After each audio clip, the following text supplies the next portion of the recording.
बरसों बरस पहले गंगा मैया के किनारे बसे अमरपुर नामक एक छोटे से गांव में एक सीधा सादा समोसे वाला रहता था। उसका नाम था लखन।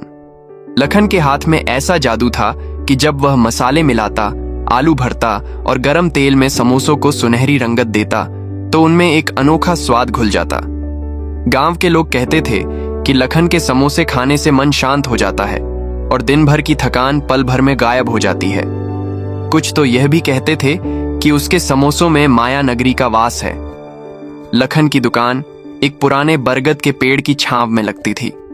सुबह सूरज की पहली किरण के साथ ही लखन की खटर पटर शुरू हो जाती। ताजी लकड़ियों की आग पर कड़ाही चढ़ती। एक बार अमरपुर गांव में बड़ी मुसीबत आ गई। गांव की एकमात्र नदी जो सबकी प्यास बुझाती थी और खेतों को सींचती थी, अचानक सूख गई। कुएं भी जवाब दे गए और ताल तलैया में दरारें पड़ गईं। किसान मायूस हो गए, बच्चे प्यास से बिलबिलाने लगे। गांव के मुखिया बूढ़े पंचम दादा ने कई जतन किए, पूजा पाठ करवाए, लेकिन पानी का कहीं पता नहीं था। ऐसे संकट के समय में एक दिन एक अनजान साधु अमरपुर आए। उनकी जटाएं लंबी थीं, चेहरे पर तेज और आंखों में गहराई थी।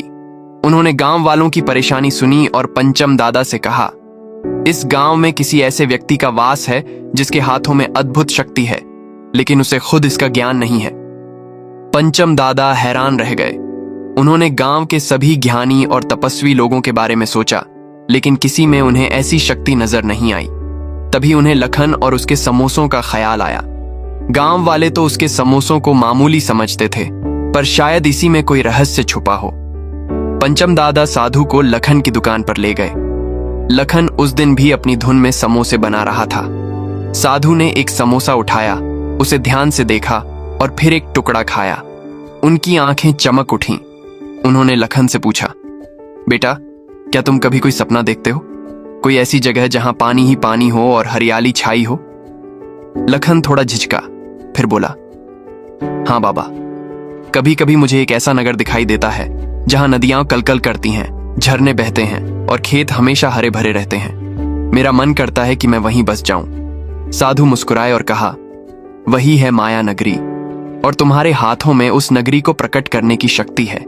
जब तुम प्रेम और सच्ची भावना से समोसे बनाते हो तो उस नगरी की ऊर्जा उनमें समा जाती है।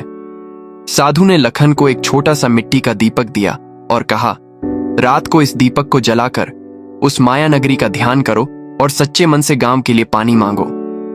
लखन ने साधु की बात मानी। रात को उसने दीपक जलाया और उस हरे भरे नगर का ध्यान करने लगा जो उसने सपनों में देखा था। उसने पूरे मन से गांव के लोगों की प्यास बुझाने के लिए प्रार्थना की। अगली सुबह जब लोग सोकर उठे तो उन्होंने एक अद्भुत दृश्य देखा। गांव के बाहर सूखी नदी की रेत में एक छोटा सा झरना फूट पड़ा था। धीरे धीरे झरने की धारा बढ़ती गई और कुछ ही दिनों में नदी फिर से पानी से लबालब भर गई। गांव वाले खुशी से झूम उठे। उन्हें समझ आ गया कि यह सब लखन और उसके जादुई समोसों की वजह से हुआ था। उस दिन से लखन और उसके समोसों की महिमा पूरे इलाके में फैल गई। लोग दूर दूर से उसके पास आते और न सिर्फ स्वादिष्ट समोसे खाते, बल्कि अपनी परेशानियों के हल के लिए भी उससे आशीर्वाद लेते। लखन कभी घमंडी नहीं हुआ। वह हमेशा उसी प्रेम और श्रद्धा से समोसे बनाता रहा। जानता था कि माया नगरी का द्वार उसके सच्चे मन और गांव के लोगों के प्रति उसकी सेवा भावना से ही खुलता है। और इस तरह एक साधारण समोसे वाला अमरपुर गांव की लोक कथाओं में हमेशा के लिए अमर हो गया। ये कहानी आपको कैसी लगी?